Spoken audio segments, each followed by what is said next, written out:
Looks like we are live. Indeed. Hello. So, from my side, I'm just going to do a short opening. Sure. Welcome to what to me feels like the third season of the Modern Couples podcast.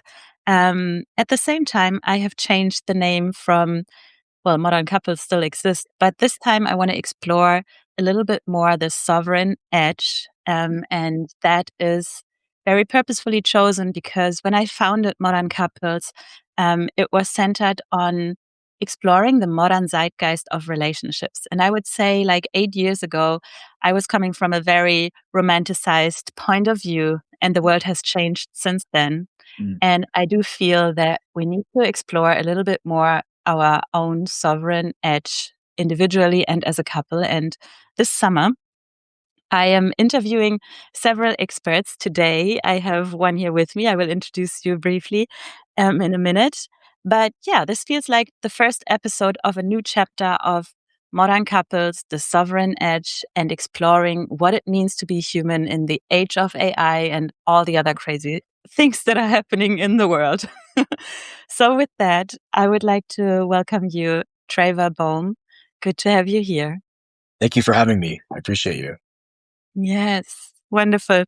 You have your logo in the background. You have your own podcast, the Uncivilized podcast, and Mhm. actually, I came across your work around 2020, 2019, in a podcast when I was new to the world of polarity. And you were speaking about archetypes, the warrior, and Mm. what it means for the masculine to explore the dark side and really get into control of, the side that might be scary even to yourself. And I think it is one of the episodes I have shared the most frequent with my men in my coachings.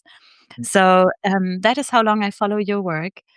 But I would be curious to hear who you are today and what are you currently building. So please introduce yourself.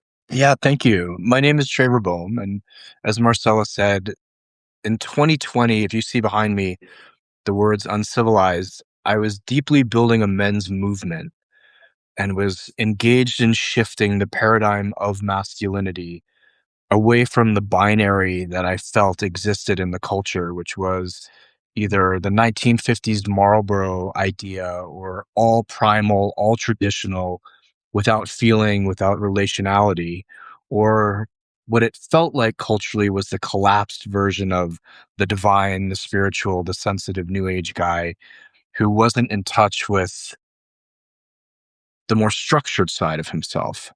And so I was fully engaged deeply with men's work, uh, helping men with their relationships, helping men with their alchemize their pain, helping men view sexuality and relationship a different way. And Marcella, that took me up until about a year and a half ago. And around that time, some interesting shifts started happening in my own life.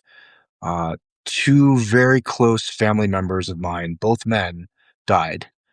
One committed suicide, the other just passed from old age. It was my father. And there's an initiation that happens with men when our fathers die. It's undeniable. I'm sure there's another initiation when my mother passes, but for my father, I can tell you that maybe 3 or 4 days after he passed, something started to reorganize itself in me. And it wasn't just grief. I could feel the grief, but then I could feel that there was a layer underneath it of very deep change.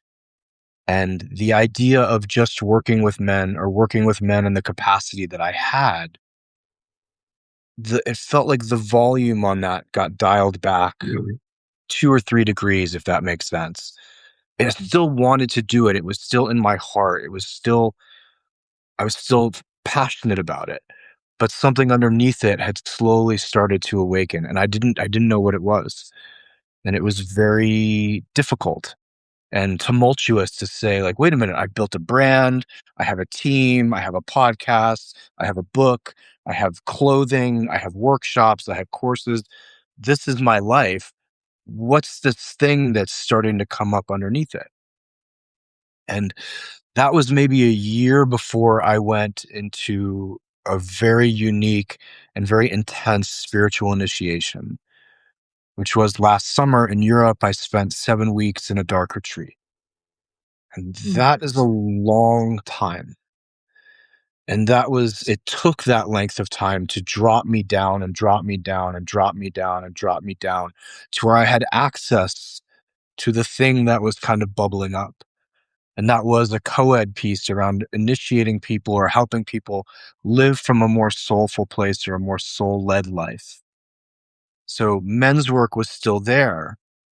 And the early access of men's work of, hey, you need these basic things was still something I wanted to teach about, but there was more.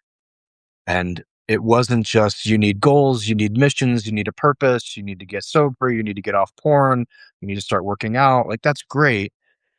But there was this deeper calling of, and who are you underneath all of that? And why are you here underneath all of that? And that was it was for men and women.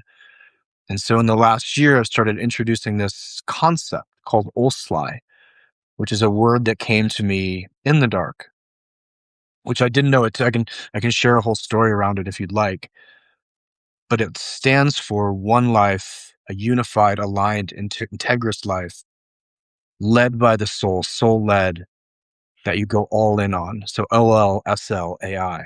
And that word just like hit me. And then the language around it came. And so that's been an exploration for me of how do I live it first. In the past year, I've watched coming out of the dark, my own life reorganize itself, reorient itself, crash, come back, all kinds of tumultuous reinvention and reorganization to align with the idea that came into me a year ago in the dark. So I feel like I'm over answering your question, but I am a teacher, I'm a speaker, I'm a writer, and talking about this and sharing these ideas and being a seeker myself is my current life's path. Mm. Thank you for sharing all of these little nuggets. So I do want to hear what the story behind the Osley. Sure, sure. Before that, the subject of grief has been very present these days. So Yeah. I just briefly want to touch upon that because I do. I mean, I think that's a no-brainer that we are in a society where grief and suffering and all of that is pushed away largely. And I do feel that when someone, especially like our father, mother, or grandparents also like pass, it can be very challenging because we have little to no practice to be with grief, and then it's really the person who nurtured us or who loved. Um, I I wonder because I have had my process this winter around the matriarchs of my family dying, and I'm talking about the grandmothers. Um, and it was not so much a realization around, oh, my grandmothers are old, they are dying, this is sad. It was really a grief around, this is the eldest. I know this is the eldest in our entire lineage alive right now. What is the wisdom? What is there still to learn? What is there? How is it going to be afterwards? And what can I do? What can we do so that she knows that the lineage continues, that we are safe? So I do feel there's a lot around, the goodbyes or the grieving of our parents and grandparents, and it goes beyond just sadness or this is a sad thing. It's really an initiation, and it's almost like, yeah, now here you are, son. You are soon going to be the oldest of this lineage. Are you ready for it? It is a deep archetypal ache, is the best way I can describe it using language. That I was sad and cried and had acute emotions when my father passed. but there were layers underneath it of both calm and groundedness and access to depth that this untouchable or barely touchable ache gave me a doorway into, which is I'm not crying, I'm not acutely emoting, but there's something very different about life now. I cannot pick up the phone and call him ever again. Same, the man who took his own life was my cousin, and he was like a brother to me. And I will never have another experience. He is baked into all of the experiences of the first 45 years of my life. And there's intellectually I understand this is what happened, this is what was going through, but this is grief does not care about from here up. Mhm. I would venture to say in the beginning it's from here, it's your heart. But then it drops down to a depth, into your gut, into the core of you, into the bones of you, into the fiber of your DNA, that changes. And it is, you use the word that is so profound here, which is an initiation. It means that you can never go back to the way things were, ever, Mhm. no matter what. You can dream about it, you can fantasize about it, you can look at pictures, but you can never go back to pre-initiation. And there is a grief in that. There is a quiet, subtle sadness on one side of that. There's also a maturation on the other side of that. Of, okay, this is the natural process. We understand this. We don't talk about it here in the West. We don't speak about it. But somewhere deep in our bones, in thousands and thousands of generations of people, we know this is how it goes. This is inevitable. This is life. It's so much bigger and bigger than we are, is simply the way I'll put it. And so I agree with you. It is a topic that we need to be speaking about. I started Uncivilized because I said a decade ago, I look at the male landscape and what I see is an epidemic of unexpressed grief in men, that we have no permission and no skill to emote. We literally just get told, well, man up, put it to the side. You got to keep going. Mm. Now, I would say 10 years later, there is an epidemic of unexpressed grief in all humans. All. All. Mm. We have not grieved what we lost for COVID. Mhm. We have not grieved the wars that followed COVID. We have not grieved the truth of the Epstein list. We have not grieved that this is our culture, that this is what we've normalized. That if people actually stopped and said, wait a minute, this is reality, that it would crush them. It would crush most of us, right? I fully agree. Like, especially in 2026, the pace has picked up so much, um, that, yeah, the events as they are happening, if we fully let them in, it's really difficult to see hope, or it's really difficult to um, hold the pain and the suffering. And it's an interesting one. I would like to explore with you a little bit more, especially the burden or the world for the masculine in this time and age. But Mm. let's say I started in the beginning saying, look, modern couples was founded, or my initial idea was to look at relationships in this modern day and age where we have incredible opportunities to create a love that never existed on planet Earth. We are this very privileged group of people that even gets to talk about it, that even gets to dream about it, especially, unfortunately, as women, Mm. me speaking from that perspective, right? But the majority of women on planet Earth is not in a healthy, happy relationship, and is not able to say no to it. And so from that place, this is a very privileged, um, niche market almost. And like, I wanted to encourage everyone to not let this opportunity slip. And like, here are tools that your parents probably didn't teach you. And And next to that, now here we are a few years later, and while all of that is true, security and safety has come closer to us again. Like, where am I safe? What Mhm. skills do we need for the future? It's not at all anymore like life is not for granted, or the abundance is no longer granted. That doesn't mean that the love has to shrink. Like, these opportunities are still there for a niche, but here we are. Our nervous systems are, as exactly as you say, overstimulated from all these years. We lack time to grieve or to process anything, and on top of that, we have AI that is trying to get into our attachment styles and seducing us into worlds that our brains cannot yet even deal with. We have the pocket therapist with AI. We have um, war around the world, and then there is, and I think that was not as clear 10 years ago. This epidemic, it's called, right, around the I think it's called lost boys, but also really the grief that only increased in the masculine. It feels.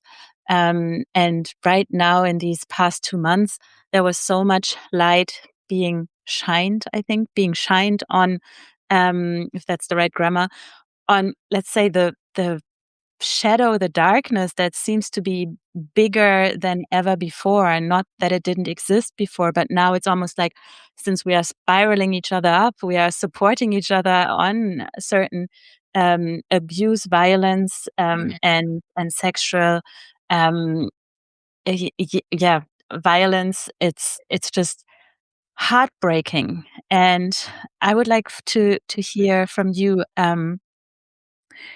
the male perspective, because really I am at the moment, and this is my theme for the summer, questioning, like, how can I still work with men while all these things come to light? And I'm looking for solutions, right? Because we know the feminine loves the masculine. We want to heal them. We want to save them. All of that. um, so the answer is not to say, no, go away.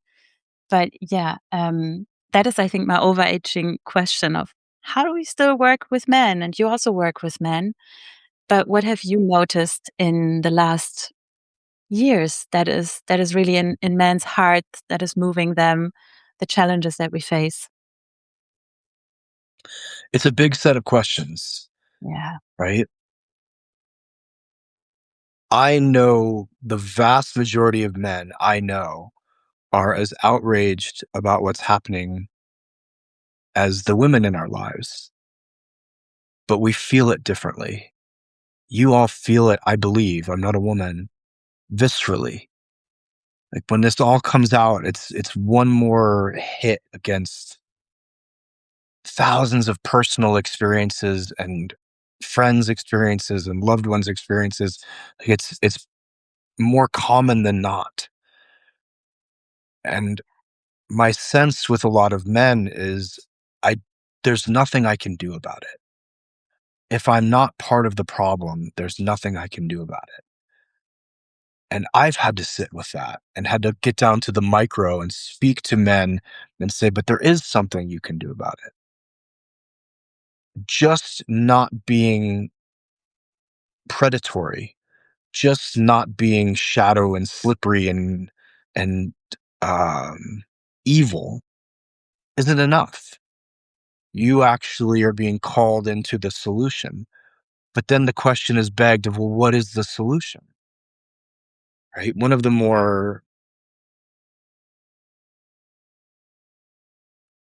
confused pieces I put out into the world a couple months ago on social media was, I'm not surprised about the Epstein list. I remember saying that and saying, there's an Epstein list in your neighborhood. We have a law here called Megan's Law, which means all registered sex offenders have to be public, and you can go to a website and look, and you can see that there's 5 guys on your street, and you can see their charges. You can see what the street over has. You can see what the neighborhood has. So there's an Epstein list in your church. How many of the pastors have just been moved from place to place to place and no one's really said anything, right? There's an Epstein list in your company.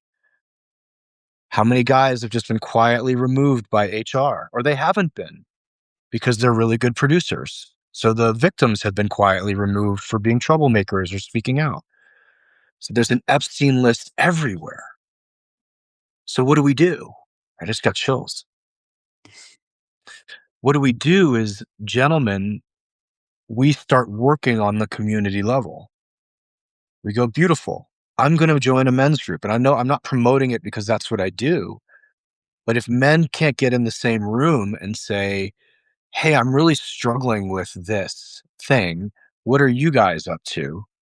Then we're never going to solve the problem. If a man can't show up and say, hey, I'm drinking too much and I'm not really sure why, but I'm not proud of it, then have 8 other guys go, beautiful, I've been where you are. Talk to me about what's underneath that. Oh, there's stress at home. There's stress with your wife. There's stress at work. Amazing. Let's address the stress.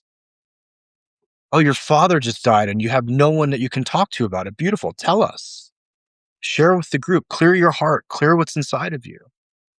This is the responsibility. I know you've asked the question of how do women work with men? Bless you for the question, Mhm.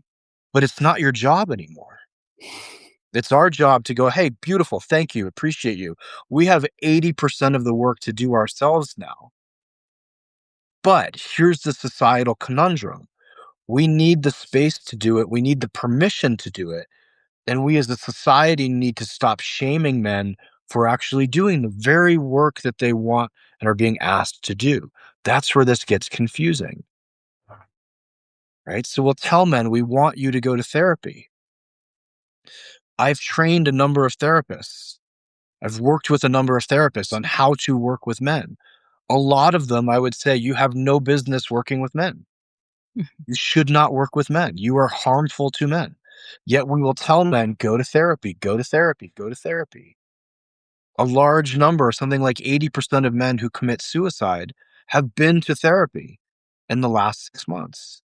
So we have to change the entire structure of all of this. First, I'll say we as men need to show up to each other differently, very differently. Why is it that we create connection over alcohol, over violence, over drugs, over lying or bragging about sex? Why is that our connection point?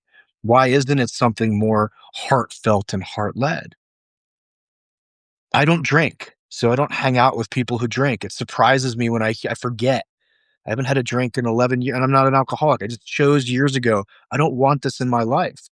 So when people are like, hey, a bunch of us are going to go out and get shit faced tonight, I'm like, why don't you just not do that?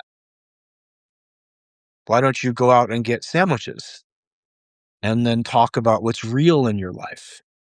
So I don't want to be going too far afield here, Marcella, but men need to actually look at the world and say, I want to live in a different one. Now, I can't go after Donald Trump. I can't go after the Department of Justice. I can't take down Bill Gates. I can't take down anybody on the Epstein list, but I can get 5 guys in my neighborhood together. And once a month, we can sit in my garage and we can say, hey, what's really going on with you? This place is safe. We're good here.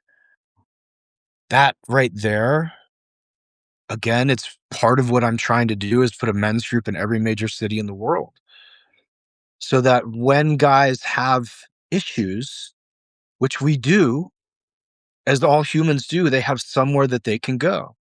There's a really interesting case that I just saw, Marcel. I'm curious your take on this too. I don't like the guy who said this. He was a therapist on TikTok, very famous therapist. Jeff, do you remember him? Therapy with Jeff, I think. Yeah, and he had this great idea. How come we don't have a call line where a man can say, "Hey, I'm struggling with really bad sexual urges. I think I'm going to do something violent. Can you help me?" Which I think is a great idea. That man was attacked mostly by women who said, why aren't you centering the victims? Why aren't you talking about the victims? He said, I'm trying to prevent the victims. Mhm. My very first boss is a guy named Gavin DeBecker. Have you ever read The Gift of Fear? No, I haven't.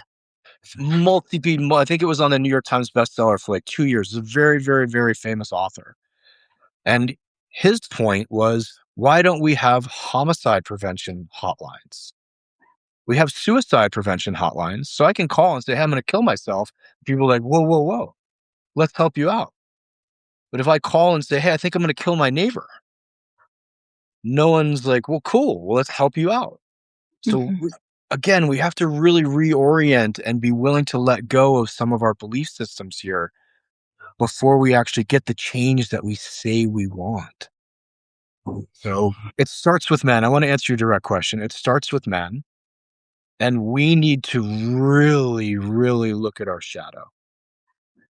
And I would say what's profound and what is most harmful right now is we really need to look at our sexual shadow.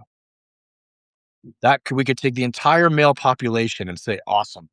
For the next month, we're all deep diving in our sexual shadow. By the way, you're not allowed to look at porn during this. You're not allowed to have sex during this. You certainly can't be on like yoga pages on Instagram or whatever else is basically pseudo porn. Mm. What are you doing with sex? Where are you hiding in sex? Where are you lying in sex?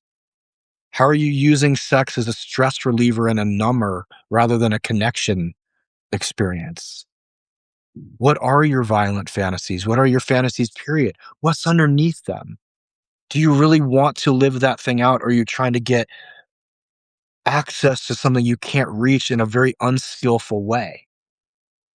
These are not common conversations among men. Mhm. Instead, we're getting drunk and watching football, which I have nothing against football or getting drunk for that matter fully, but like let that be the 5% of the conversation. And the other 95% is, oh, you're outraged about the Epstein list? Beautiful. Me too. Can I see your internet history? Oh, I can't. Okay, so you have your own work to do before you point fingers at the higher ups in society because you're doing the same thing just on a lesser level. Does this make sense, or am I rambling now?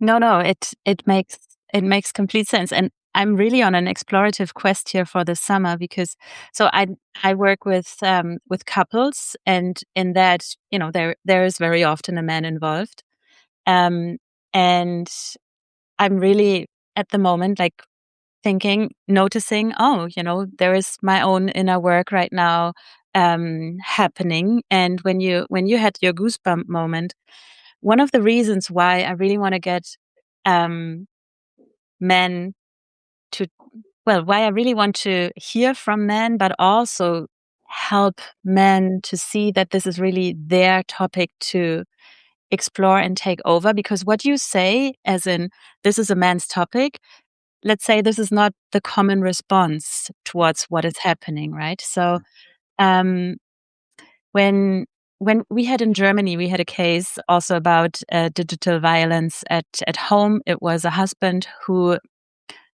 so the story goes, and it's not yet proven, but it doesn't really matter for this case because it's an example for many of the things that happen in that way, right? So a husband who created deepfake porn over 10 years of his wife, and that was the moment when for me it was like, okay, I was so not just triggered, but it really hit my heart. Exactly as you say, it's like a visceral experience of like, look, here I am vouching for love, working with couples, for couples. Like if I get it, like not all of us can be involved with all the wars and politics in the world, but this is personal and this is Mm, on you and you are actually able to do something about it. right. And if we cannot trust or build trust or work on relationships on that level, if you are not willing to even look at that and call for help or do something about it or have that level of orientation in your life, like where do we even start? Because Mm, me as your coach or therapist working on the couple and the relationship, I also need to trust to a certain degree and level that you mean well. mhm, And that was really a moment when I was like, oh, how do I make sure that, and in this case, it is very often more so the men, mhm, that we are working towards a shared vision, and I'm not just keeping a woman in an unhealthy relationship. Um, but what happened when this case came public, I called many of my male coach, men coach, male friends, and said, "What are you doing with your men? Mm, you have influence over men, what are you doing? mm, And let's say they hadn't even heard about the case. They hadn't even, seen that. It's not in their algorithm. It's not in their feed. mm, So I sent a lot of reels or a lot of articles and, mhm, okay, so it picked up. And then the conversation was like, I don't know. It's hard to talk about it. And let's say it took a month of work, my care work mhm, to convince male men coaches that this is a topic that they should take on and that they need to do the inner work on fast because what is happening, and this was the goosebump moment, um, this is no longer a right wrong debate and it's not about whether a judge calls someone guilty or not. It is not. What is happening right now in brains of women that have a choice is they walk on the street, uh, they go to the supermarket, they see men in the aisle, and they're like, perpetrator, perpetrator, you have porn, you are probably abusing someone. It's like, prove to me that you are worthy, or else I'm just gonna, make a big circle around you. Like, mhm, you need to prove that. Women are deleting their profiles on dating apps. Women are, that's the first, like, we always needed to take care of, is this a sketchy area or not?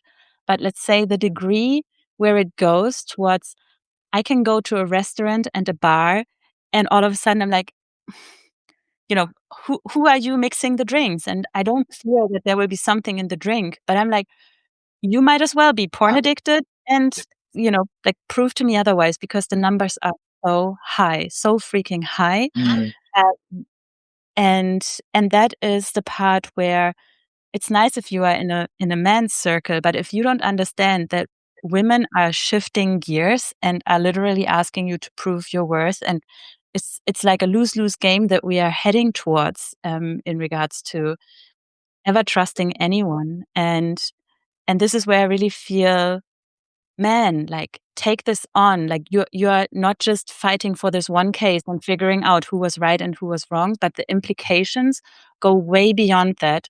And you will have the consequences of that because women will not trust you. And by showing your phone, it will not be enough anymore. It's almost like, yeah, you can propose to me, and still, I don't know if I'm going to be safe 5 years from now. mhm. Um, and that's really a scary part of where I really wanna see, okay, what do we do about it, and how do we activate men's circle to really see, yeah, like, figure out your own things, but also see why you really wanna almost, like, become the feminist, why you really want to fight for these women, because women need to see you fight for them and for justice and for a change there. Yeah, Yeah, Epstein, nothing happens. Women are filled with rage right now, right? Like, of nothing is happening, course. and still we are still wanting to be with men and loving men, but it's, yeah, it's very, things are changing, shifting and changing. Tell me how that. It is a very difficult time, and I believe you and understand, and even though I'm a ardent and and fierce promoter and proponent of men, I also go, "Yeah, I get it. I'm thinking the same damn thing." Right? When these cases break and it's, oh, the Giselle I remember the Giselle Pelicot case. I was just like, "How is this possible? How where in your brain like, how did we get here?" Yeah, And more so for men, how did we get to a place where we didn't go, "That's it. None of us are going to work tomorrow. Everybody's staying home until we as a group figure this out." Like, big team meeting. Nope, no one's doing anything. No football this year, no cigarettes, no alcohol sales. We are just locking in and going, I won't live in a society where a married man brings in, what, 50 other men to rape his wife, and there's a Telegram group around it, and no one was like, "Hey, this isn't okay." That it literally then perpetuated, and we can say, "Oh, that's one isolated case." It's not one fucking isolated case. It's the one that got caught, and not only is it the one that got caught, it's the one that got caught and then got in the media. How many times is this and other atrocities and other, um, perpetrations happening where it's just part of the gig? So I understand the collective feminine's withdrawal and distrust. I do. Even as someone who is in the trenches with men and will say, oh, I've sat in circles with enough men who have been raped, who have been abused, who have been molested, who've watched stepfathers beat the shit out of their mothers, have been abused by their mothers, have been abused by their sisters. Just the amount of abuse, but this is the first time they're talking about it. Yeah. And so that's also a piece that needs to come forward. There has to be space and skill and room for men to step forward and say, I have this thing I can't control in me. By the way, this is also what happened to me. Because we're a society saying, change this, change this, change this. But we're not quite ready to say, and now tell us what happened to you. Oh, shit. I had no idea that was even possible or that you were carrying that. Or you grew up with movies and TV and messaging saying, you shouldn't talk about that. Don't be a baby. Don't be a wimp. Don't be weak. You got to man up. Or you did share it with a partner at some point and then they left you for not being a man. All of these ways that we still as a society, I'm not assigning an excuse here by any means, still tell men your emotional pain and physical pain isn't valid. And then we look at the outcropping and go, wait, we just got to stop that. We want to stop the branch without the root. But again, Marcel, my point to men is do this for you. Do it for your brother. Be your brother's keeper. Right? Get involved with the men in your life and go, hey, I want to know you. I want to know you at a depth that maybe other men don't. I want to be known at a depth that other men don't know me.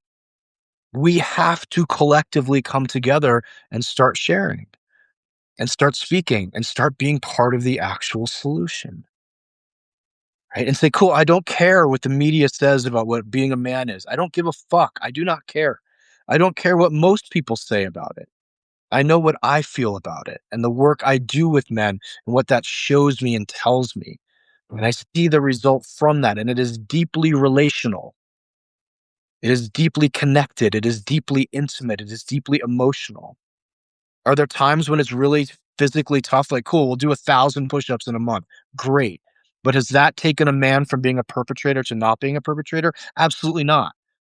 It's made his shoulders a little bit bigger and given him some discipline, which is fantastic.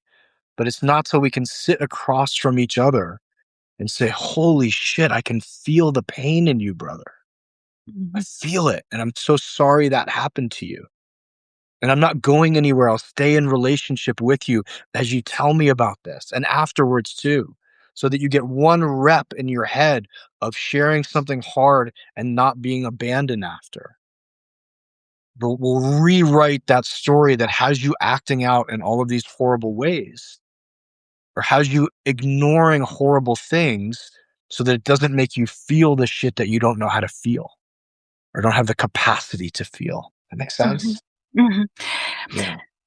You asked me about the phone line or hotlines, and maybe we have a few more of these in Europe actually, or in Germany. But generally, I mean, I would say any place where people can safely express themselves is better than not expressing themselves. Now, on the other side, the person receiving it, yeah, that is a burden to receive these things, and Yeah. um, it's a skill to learn.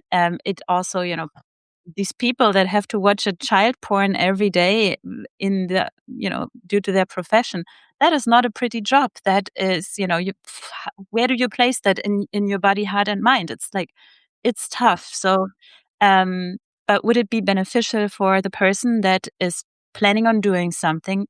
I would absolutely agree. Yes, that is where they can receive guidance. And I do think, like, let's say AI has become the number one pocket therapist, the number one use case um, for humans. There is something about that I find very interesting, and I'm curious how and when science will do more analysis on that. Maybe they're already on it, but let's say the questions and things that we share with AI because we feel it is safe. I think it's going to open a new depth of understanding the human psyche, and also, classifying it to certain age groups and genders.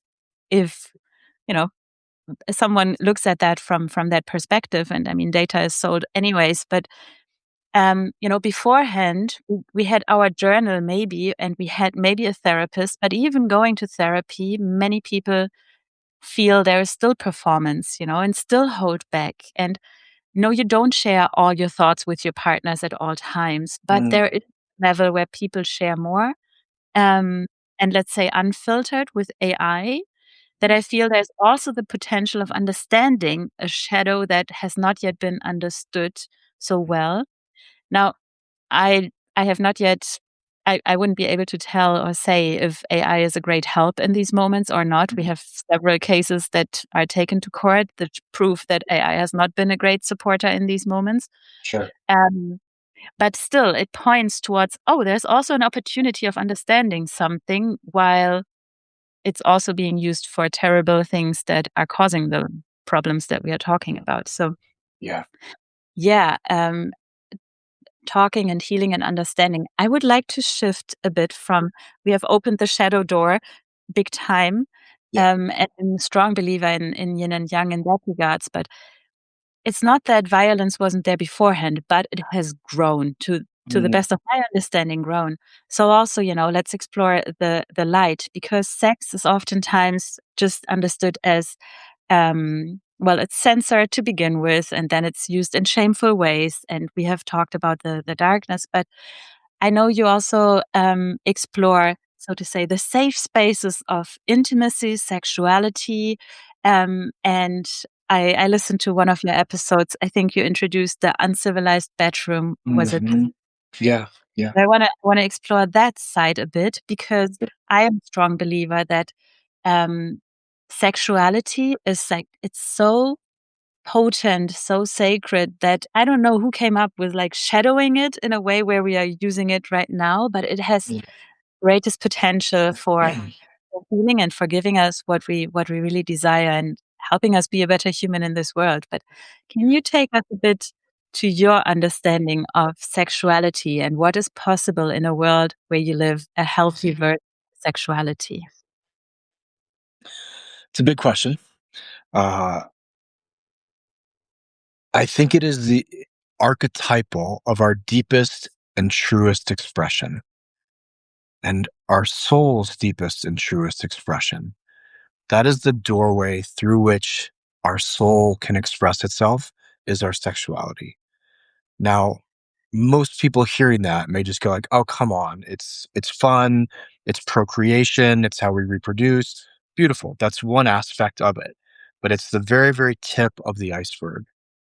So the way I look at it is I want my sex life to express who I am at the deepest level across the entire spectrum.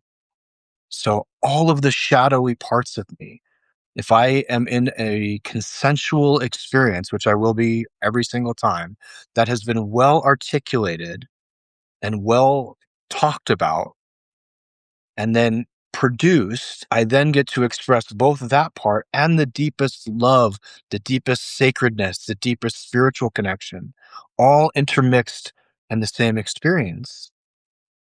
And I get to do that with someone who's also sharing herself with me in the exact same way.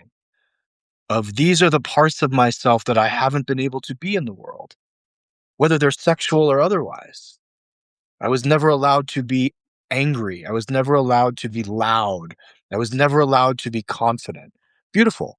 Let's see if we can create some angry, loud, confident sex. Why not? It's just the two of us. We can do whatever we want in this entire paradigm. Now, say we get to do that. This person, just like I talked about the man who said, I've never said this out loud. And I go, cool, we're going to stay in relationship with you as you share yourself in this way. He then gets to leave that situation with a repetition under his belt that, wow, I get to share what's true and I stay in relationship. That's crazy. I didn't think that was possible. How healing, how amazing. Now we take that same dynamic, but we add in the depth of vulnerability and the depth of connection and the juice, whatever we want to call it, the intensity and the potency of sexual energy. And we have on our hands what I think is the single most powerful set of healing, opening, expanding, all of the above possibilities. And let's role play out the exact same dynamic. This person, my partner, gets to go to her the depth of her vulnerability and they say, "This is the one thing I've always wanted to express about myself, sexually and otherwise." We go, "Beautiful. I have this whole thing too. I want to. This is part of me that I don't often get to be in the world." And we get to play this out and experience this with each other. And there's a whole dynamic that takes place creatively, artistically, physically, primally, aggressively, caringly, tenderly, intimately, all the things. And then afterwards, we then get to come back together in a unsexual way, in a relational way. So we've had this arc of experience of kind of like the setup, the conversation, the how do you want this to be? Let's make a little experiment. You get to do this, I get to do this. And then the experience. And then now here's the relational aspect. I'm going to stay with you as your nervous system comes back into its calm. You're going to stay with me as we turn back into our regular selves, let's call us. And again, that's one rep. Now imagine if that is your regular sexual experience, where it's gone so beyond friction, it's gone so beyond the physical. Yes, there's a physical component to it, or perhaps there's a physical component to it. But what has gotten called into that experience too? Generational past, family lineage, archetypes, creativity, playfulness, pain, pleasure, all of the elements that could possibly be put into an experience. There's like this rich buffet of possibilities as opposed to like friction. I'm thinking about porn. She's thinking about the book she read the day before on that was smutty. Our genitals are kind of touching until it's like, "Are you good? I'm good. Okay, cool. I'm just gonna go in the other room or fall asleep or whatnot." I mean, if it's even that connected, right? Now I get that that's not everybody's but a lot of people are leaving the sexual arena because that is their experience. And so the reason I created the Uncivilized Bedroom was just to present a different possibility. Saying this is how I engage with sex. I believe that until you're willing to look at the dark erotic, the parts of yourself that you're like, it's not just a physical thing. Like, it's not just getting my toes sucked on is embarrassing, or like, I don't really want to ask for that. But until I'm willing to say, I want to be dominant with you, I want to take you places you can't go before, you haven't been before. Or someone saying, I want to surrender completely and allow myself to be in the hands of somebody else. When you can play in that zone safely and consensually, let me say it this way, Marcel, until you can play in that zone consensually and safely, you will not know freedom. There will always be a part of yourself that's either hidden and tucked away, like, or has been yet unexplored. So the tagline, if it's not even a tagline, I was saying to this group of people when I was teaching this is, I want your deepest fantasies to be, if they want to come out of the fantasy realm, because they don't have to. There's certain things you're like, I just want to fantasize about that, but I don't really want to have, sex with 20 women in Madison Square Garden while Led Zeppelin plays and fireworks go off. That's just like a cool. I think that would be a lot of work. But if I want to take something from the fantasy realm into the real realm, why can't that happen all the time?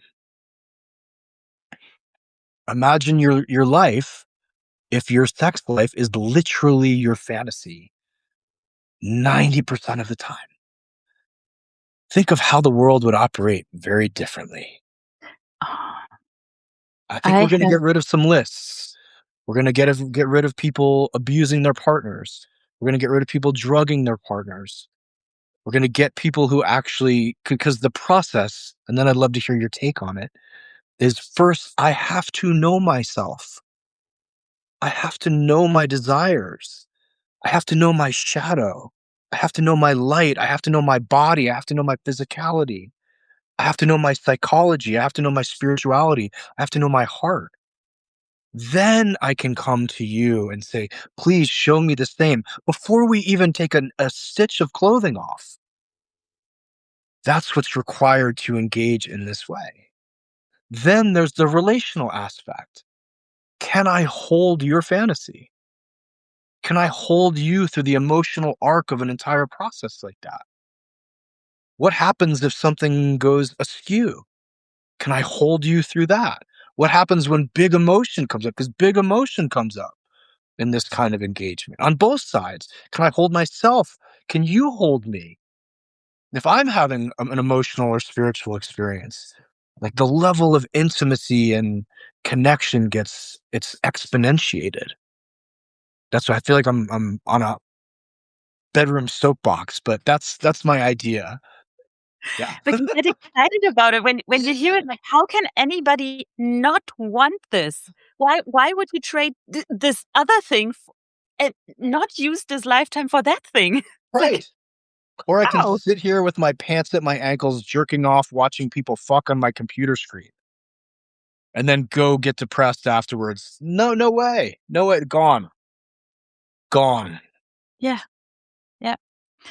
And I do think, like, since you cannot openly talk about these things without the algorithm shushing you or being censored, but also because it's hard to see this. I mean, at the moment, there's also a lot of conversation about role models and the lack of role models, which is very real. But it's like, where do we have the role models in all these areas, right? Like, Mhm. it is its own area to learn about sexuality, and it starts with yourself. For me, like back then, going to couples therapy, like I had this big aha moment where I was like, wait, like it's not always 50-50, and sometimes I am really the mess and I'm taking it out in the relationship and vice versa. But really, like, my personal development is my responsibility, and it doesn't make sense to me that couples therapy is always 50-50 and always, Mhm. like, if you start, and I'm in that process at the moment, if you start looking at some of the concepts that are being taught around couples therapy, like, there is so much of patriarchy and misogyny written Mhm. in there, in the assumption of 50-50. It doesn't even start 50-50 to begin with. And so, Mhm.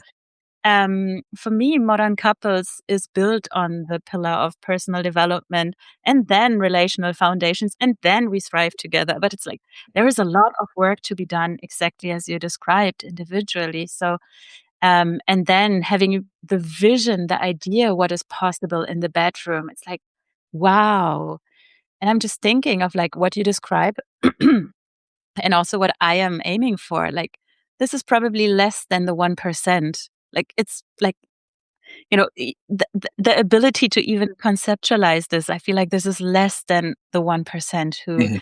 then also, because there's a dependency, it's like you might want this, but Mhm. then you have done all the work and you just don't meet the other person who meets you there, right? Right. There there's definitely this momentum where it's also grief with, Mhm.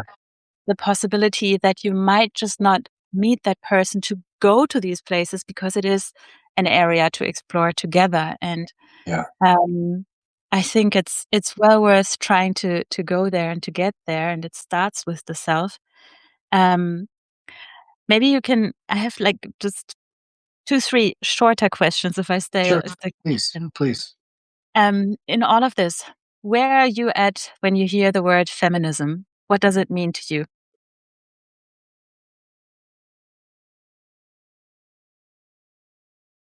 It's an interesting word for me because I grew up with a very feminist mother and two very feminist older sisters.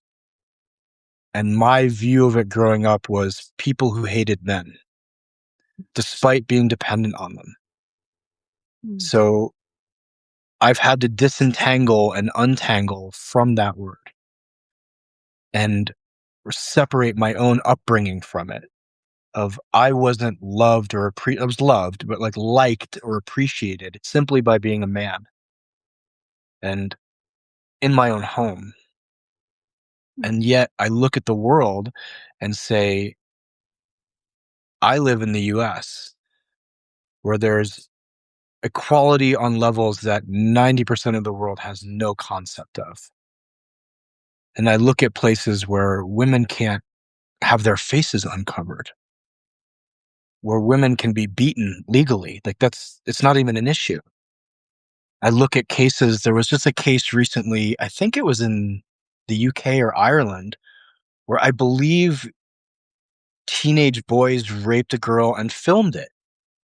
They filmed it. And the judge was like, they were Boys they, and boys. they were good kids up until that moment, and they've been really good in prison. So, like, let's kick them out. And so, to me, I understand the necessity for it, and I don't believe that we have gotten anywhere close to equality. And so, uh, I support it. Mhm, mhm, And my work is up until this point, honestly, Marcella, was beautiful. And I'm going this way and working with men mhm, in the trenches. And I'm awesome. This is how I show up in that work. mhm. Yeah, yeah.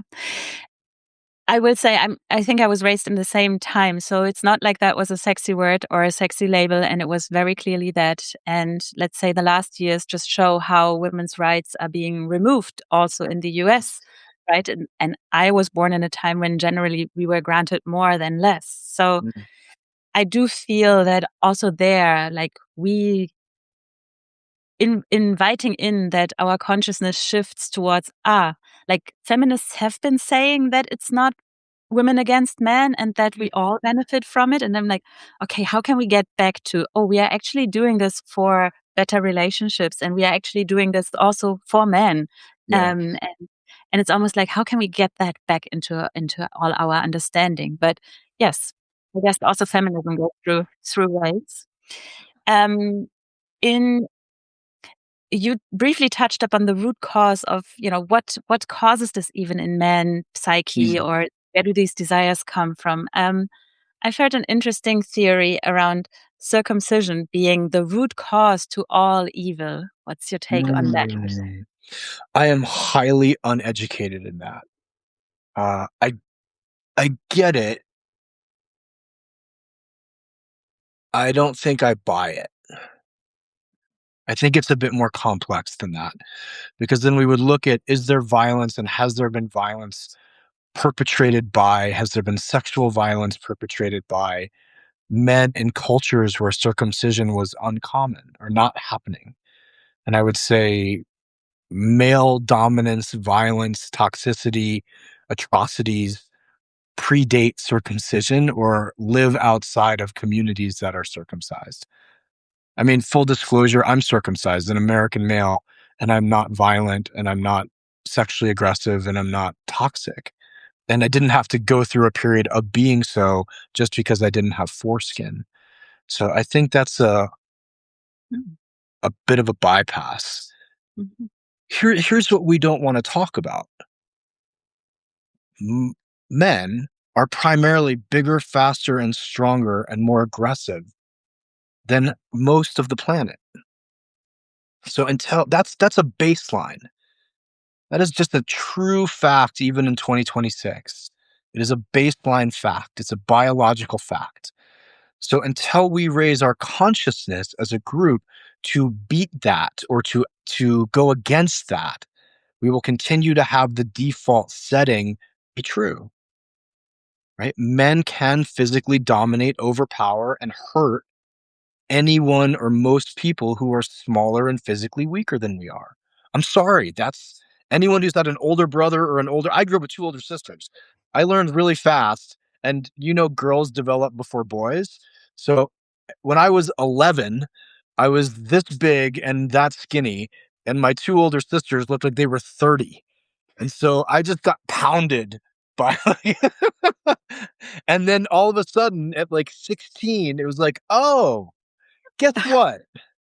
Guess who's now gonna be bigger, stronger, faster, and more aggressive for the rest of your lives?" That shit mhm, stops. But most of the planet is walking around with some kind of deep primal understanding going, "If I really want this, I can do it. And the only thing that's gonna stop me is my own morality or my own consciousness." That's where we have to start hitting men, right? Look at cultures where there is morality and there is consciousness, like real morality and real consciousness. And then look at what happens when that disappears because we have a calamity, we have a natural disaster, we have a war, we have substance abuse. The physicality actually comes back to the surface and it's like, well, now it's just the biggest, stronger, faster wins and dominates. And we don't like to say that. We don't like to remember that. But it's very, very true. Mhm. It's the double-edged sword, right, Marcel, of men, right? I remember I was dating a woman a couple years ago, and she said, "I've never felt safer walking the streets than when I walk the streets with you. I'm an ex-bodyguard. I'm an ex-professional fighter. I'm 195 pounds. I'm I'm skilled and trained and fast." And then one time, she was like, I wanna play a game with you.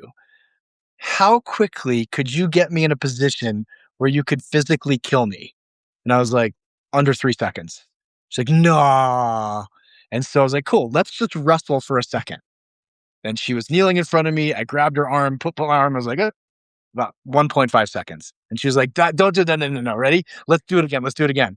Did the exact same thing, 1.5 seconds. And I remember her then staring at me and thinking, oh, fuck. You are 1.5 seconds away anytime from putting me in a position where you can kill me. I said, yes. Now that has been true the entire time, but I have a moral compass. Mhm. I have consciousness. Mhm. I don't do this. This isn't what I do, Mhm. but I have the ability. And that conversation is not something that we like to talk about, which is why I have in Uncivilized, be dangerous, but not a danger.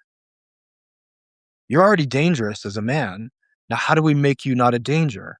Go to therapy, deal with your substance abuse issues, look at your shadow, get around other men, have a mission, have a purpose, have care, tap into your heart. Don't have shame around having emotions. Don't suppress your sexual desires. Don't suppress your emotionality. In other words, don't be a bomb ready to go off just because you have bomb parts. Takes me back to that podcast episode I was listening to back then. Yes. And it's very powerful to know that a man knows the the the edges of his abilities and where his strength goes and what he is capable of. To me, that's a safe zone that he knows that. You can't deny it. Um, yeah, yeah. I last question because I Sure. wanted to ask you about um, all slay, Mm, one life, so keep led. so led all in. Yeah. Yes. Do you think there's a difference? What do you think is the difference for a man to live that mantra and for a woman to live that mantra in our Mm. Western society? I've taught co-ed groups, Mhm. and the result has been phenomenal. The result has been wild. How people's lives have changed as they really, really solidify. I think the process is the same, Marcella, but some of the things they have to work through are different, if that makes sense, Mhm. Mhm. right? A lot of the root of obviously just because how I'm put together, and I've said, like, until you're willing to look at your sexual shadow and your sexual desires and you as a sexual person, you will probably be living multiple lives, a public life, a private life, and a secret life. It doesn't mean that you have to show up at work to your government job on Monday and be like, "I love being tied up and spanked." Like, don't do that. That's Or exactly what's happening in Washington. Yeah, I was yeah, there. exactly. Or actually, if you do work for the government, be honest about it. So I think it unfolds the same, that there's different pressures on me as a man than there are as women. There are different pressures on women than there are on men. And Mhm. a lot of that is around wanting to have children. That's a big thing when you say, "Hey, my soul wants me to be a mother." That's a very different call than it is for me as a man because of time and age and biology. but truly aligning your life to the thing that is coming up through you as the desire, as the purpose, as the why you're here, I don't think cares about gender. I think it's actually more so, as you say, be it privilege, to actually be able to afford to For speak your sure. truth, For right? And yeah, it could also be the biological clock. But yeah, I was reflecting on that mantra, and I was like, yes. And also, there's moments when I cannot afford it almost, Mhm. and it's not because I don't want to go all in. It's Yeah, also more so in bigger picture thinking, or whom do I need to consider, or for sure. Mhm. It's all in within the context of the fact that you live in an ecosystem, Mhm. right?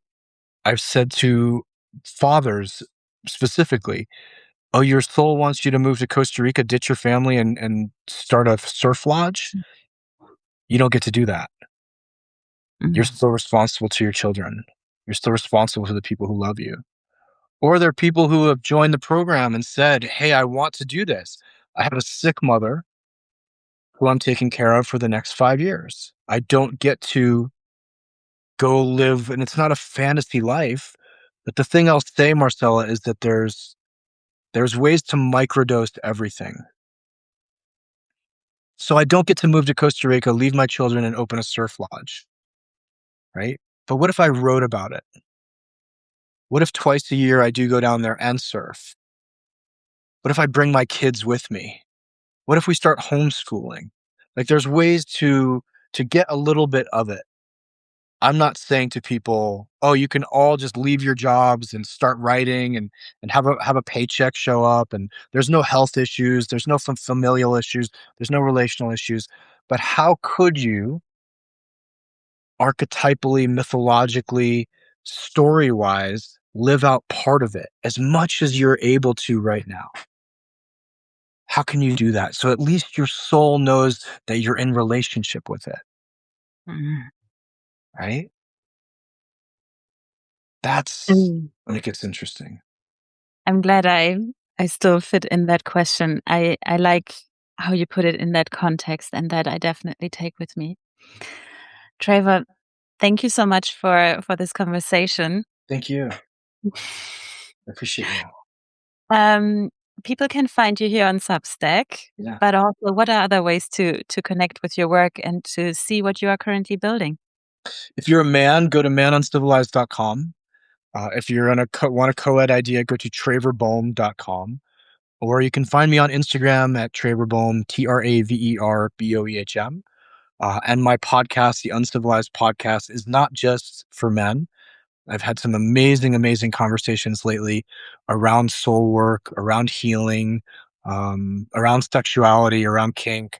Like, these are the topics that I'm most interested in. Is what my teacher Arpita calls the wild trinity, which is sex, power dynamics, and spirituality. Like, those three, that's really the conversations I want to be talking about right now. Mm, good topics. Yeah. It was wonderful having you here. Um, let's continue the conversation on Substack. I will follow your work. I'm very excited this happened. Please. So thank you Thank so you. much. Yes. All right. Take care. Bye bye.